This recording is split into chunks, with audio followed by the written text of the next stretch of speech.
In professional wrestling, championship belts are rarely, if ever, awarded to people on merit alone. Simply put, belts are props, but that's not necessarily a bad thing. With so many people on the main roster with nothing to do these days, why not give them another belt to fight for? This week, I'm going to rank my top 8 choices for retired belts that need to make a comeback. I'm not saying they all come back at once, but throwing at least one of these belts into the mix would make things a lot more interesting.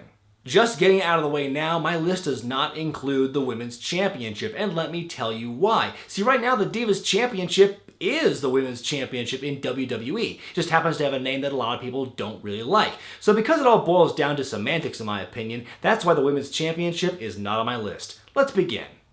Number 8, the Hardcore Championship. These days, there's just too much sameness in WWE. Too much of the same cut and paste singles and tag team matches. If you watch enough of it, it all just blends together. So, why not add some weapons matches to help spice things up? In my opinion, putting the Hardcore title back into the mix would add a level of unpredictability and fun chaos into the show, even without having to add the 24/7 defense rule. You could rename it the Extreme Rules Championship just to modernize it. You could even have a special match for it every year at the Extreme Rules pay-per-view.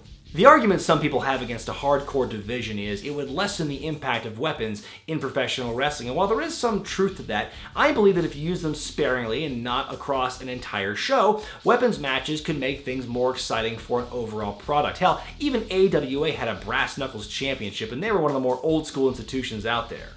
Number 7, the European Championship. Why didn't they bring this belt back for Rusev during his push? Or why didn't they bring it back when they formed the League of Nations? It would be the perfect vehicle for them.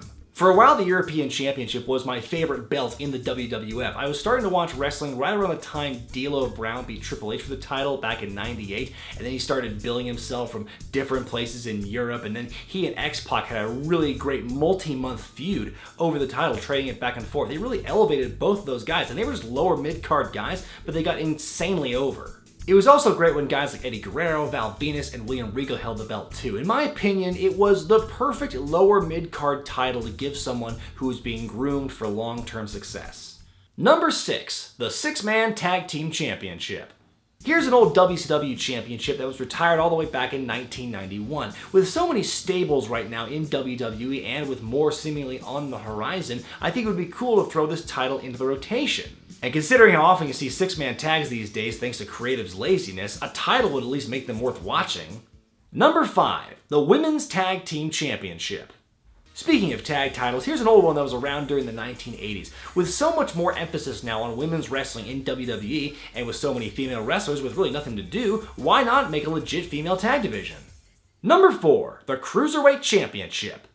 You know, I never understood why they retired that belt in the first place. Oh right, because this guy killed it.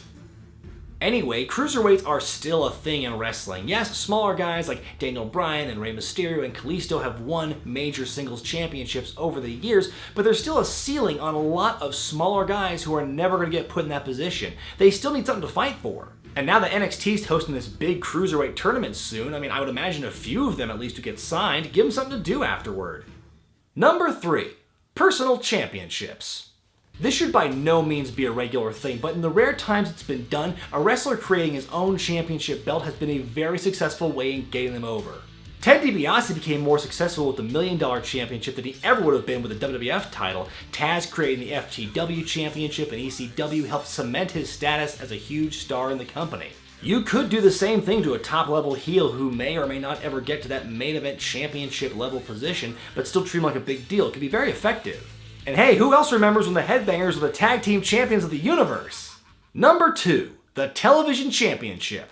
When the NWA TV Championship was first introduced in Mid-Atlantic Wrestling in 1974, television was still a relatively new technology. Not everyone had TV in their homes yet, and not every wrestling fan could make it to a TV taping, so a TV Championship match was still a relatively unique thing.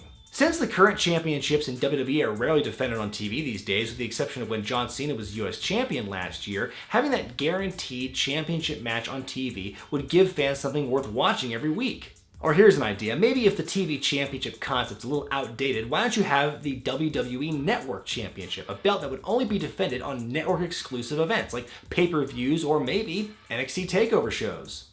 And the number 1 championship that WWE should bring back is a second world title.